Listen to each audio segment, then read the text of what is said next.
하나님은 모세에게 바로가 다시 완악하여져서 이스라엘 백성의 뒤를 추격해 오리라고 말씀을 해 주십니다. 그리고 이 일을 통해서 하나님께서 영광을 받게 되리라고 말씀하십니다. 7절에 보니까 바로의 군대의 규모가 보통 숫자가 아닙니다. 선발된 병거 600대와 애굽의 모든 병거를 동원하니 지휘관들이 다 거느렸더라라고 기록을 하고 있습니다.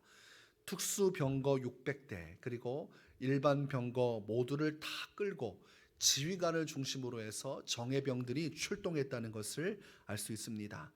이것은 다른 나라를 침공할 때 쓸 법한 숫자의 규모입니다.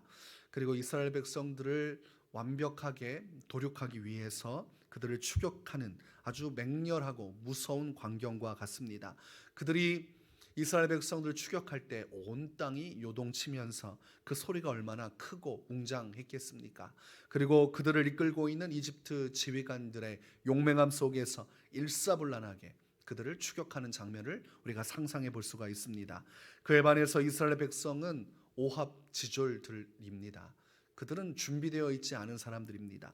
그들이 할 수 있는 것이라고는 종노릇하는 것, 그리고 흙반죽과 지푸라기를 긁어 모아서 벽돌 만드는 것, 그리고 공사장 인부로서 살아가는 삶, 그것이 전부입니다. 그러니까 전투력으로 따지면 이거는 비교가 될 수가 없습니다. 정예병이 지금 일꾼들 잡기 위해서 온갖 무기 다 동원해서 추격하고 있는 장면입니다. 애굽에서 떠나온 이스라엘 백성들 가지고 있는 건 뭐 있습니까?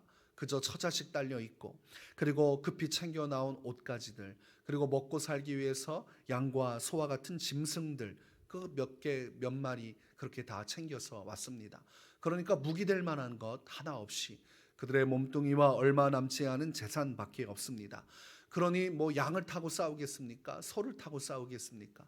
그리고 가지고 있는 뭐 집더미 가지고 싸우겠습니까? 그러니까 아무것도 무기가 될 만한 것도 없고, 그들 스스로는 지휘관도 없습니다. 군대 체계를 갖추고 나온 것이 아니기 때문에 그들의 지휘관은 모세와 아론밖에 없습니다. 그러니 일사불란하게 움직이기는커녕 자유롭게 그냥 목적지를 향해서 얼기설기 얽혀서 가고 있는 상황입니다. 이런 상황을 누가 보더라도 우리는 그 결론을 내릴 수가 있죠. 큰일 났구나. 이제 추격을 맞이하게 되면 결국은 엄청난 공격을 받게 되겠구나 생각을 하게 됩니다. 9절에 보니까 이스라엘 백성은 해변에 장막을 쳤다고 되어 있고, 그들 가까운 곳까지 바로의 군대가 추격해 따라왔다고 되어 있습니다. 10절을 보니까 바로가 가까이 올 때에 라고 되어 있습니다. 그러니까 거의 임박한 상황이고, 이스라엘 백성들은 그들의 이 전차 소리를 듣고 있고, 그리고 그들의 형상이 저 멀리서 엄청난 대군이 몰려오는 것을 보고 있습니다. 그러니 조금만 지나면 자신들에게 당도하고 자신들이 어떠한 피해를 입게 될 것인가 두려움에 벌벌 떨게 됩니다. 성경 말씀에 기록하기를 이스라엘 자손이 심히 두려워하여 여호와께 부르짖고라고 되어 있습니다. 이것은 거의 아비규환이지요. 소리 지르면서 하나님 앞에 외치고 있지만 기도라기보다는 이것은 거의 비명에 가까운 절규입니다. 그렇게 하나님 앞에 소리 높여서 그의 이름을 부르면서 이들의 행동이 11절과 12절에 기록되어 있습니다. 그들이 또 모세에게 이르되 애굽에 매장지가 없어서 당신이 우리를 이끌어내어 이 광야에서 죽게 하느냐? 어찌하여 당신이 우리를 애굽에서 이끌어내어 우리에게 이같이 하느냐? 우리가 애굽에서 당신에게 이른 말이 이것이 아니냐? 이르기를 우리를 내버려 두라. 우리가 애굽 사람을 섬길 것이라 하지 아니하더냐? 애굽 사람을 섬기는 것이 광야에서 죽는 것보다 낫겠노라. 이 말들이 다 무엇입니까? 이 부정적인 생각들, 부정적인 말들, 원망하는 것입니다. 우리는 가만히 있겠다고 했는데 왜 우리를 부추겨서 애굽 사람을 섬기겠다는 우리를 광야로 끌고 와서 여기서 애굽 사람들의 손에 죽게 만드느냐? 우리의 최후의 결국이 이 광야에서 죽는 것이라면 이 모든 잘못은 다 너희에게 있다. 모세와 아론을 원망하는 것입니다. 그러나 모세와 아론을 원망하는 것은 누구를 원망하는 것입니까? 하나님을 원망하는 것입니다. 하나님의 이름으로, 여호와의 이름으로 그들에게 와서 하나님의 구원의 10가지 재앙, 심판을 통해서 이들에게 생명의 길을 열어주었는데 왜 우리를 여기로 끌고 왔냐고 말하는 것은 하나님께 원망하는 것입니다. 그들이 너무나 두려우니까 두려운 나머지 절망하게 되고, 절망하니까 이게 분노로 표출이 되고, 분노로 표출이 되니까 할 말 안 할 말 가리지 않고 나오는 대로 다 쏟아내고 있습니다. 그러나 그들의 이런 불합리적이고 온전치 못한 행동과 전혀 정반대의 모습을 보여주는 사람이 있는데 바로 지도자인 모세입니다. 모세는 13절과 14절에 이렇게 말을 합니다. 모세가 백성에게 이르되 너희는 두려워하지 말고 가만히 서서 여호와께서 오늘 너희를 위하여 행하시는 구원을 보라. 너희가 오늘 본 애굽 사람을 영원히 다시 보지 아니하리라. 여호와께서 너희를 위하여 싸우시리니 너희는 가만히 있을지니라. 이렇게 말하고 있습니다.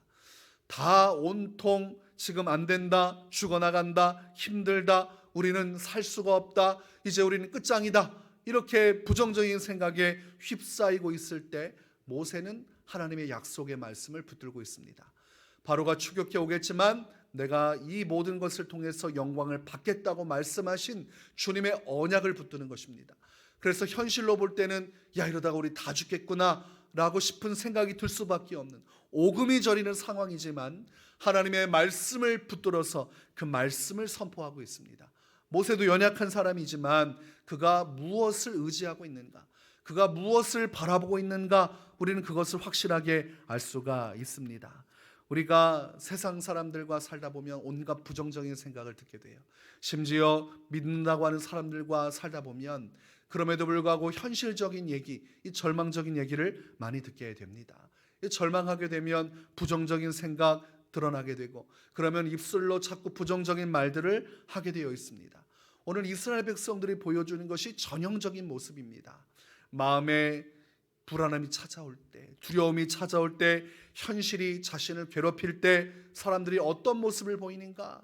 원망하고 불평하고 이 부정적인 생각에 사로잡혀서 할 말 안 할 말 가리지 않고 막 쏟아내게 되는 것입니다.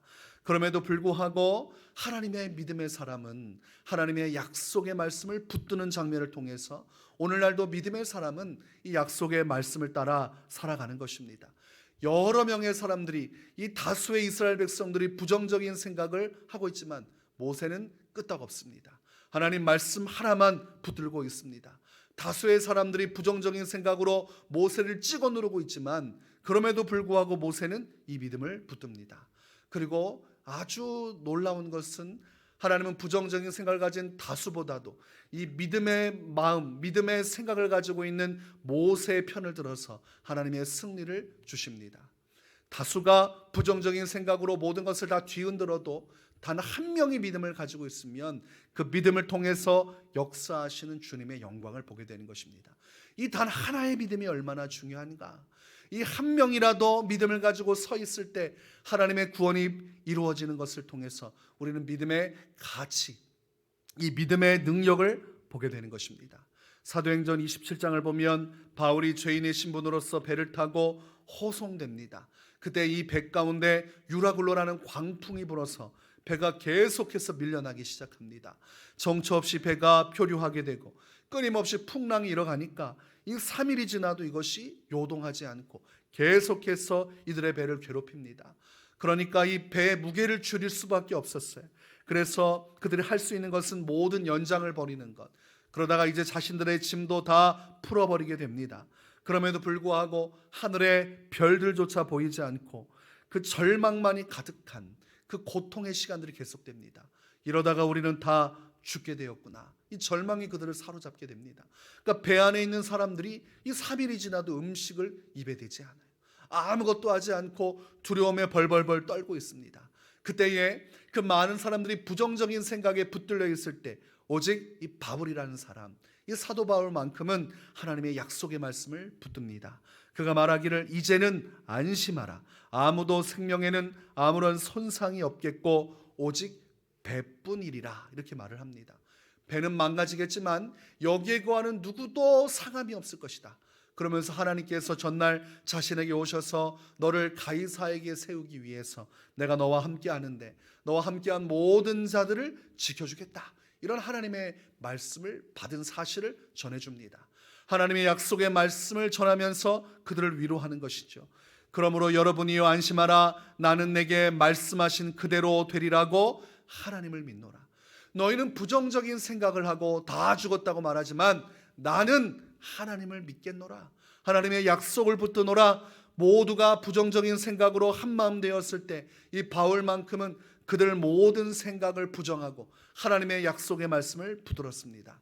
그리고 결과적으로 이 바울이 믿은 대로 모든 사람이 다 끝장났다고 생각한 현실은 바뀌어지게 됩니다. 하나님께서 이 배를 잘 인도해 주셔서 한 섬에 도착하여서 모두가 생명을 보존하게 합니다. 이 멜리데 섬에 들어가서 하나님의 구원의 은혜를 경험하게 됩니다. 정말로 다 끝날 것 같은 상황일지라도 믿음을 가진 한 사람만 있으면 하나님의 역사는 나타나게 됩니다. 우리가 살아갈 때 주변 사람들 다 끝났다, 그리고 절망하고, 그리고 모든 것 가운데서 괴로워하고 원망하고 말로써 죄를 지을 때 우리가 취할 것은 그럼에도 불구하고 나는 하나님을 믿겠노라 라고 말하는 것입니다. 우리가 그 믿음으로 서면 하나님은 그 믿음을 통해서 우리를 위하여 싸워주시는 것입니다. 그것이 오늘 모세가 경험하는 하나님이십니다. 오늘도 우리가 어떤 어려움이 닥쳐도 절대로 절망하지 말고 하나님의 언약의 말씀을 붙들고 이 믿음 하나로 나가면 주님이 우리의 믿음을 통해서 놀라운 일을 행하실 것입니다. 그 믿음의 놀라운 역사의 주인공이 되시기를 주의 이름으로 축원합니다.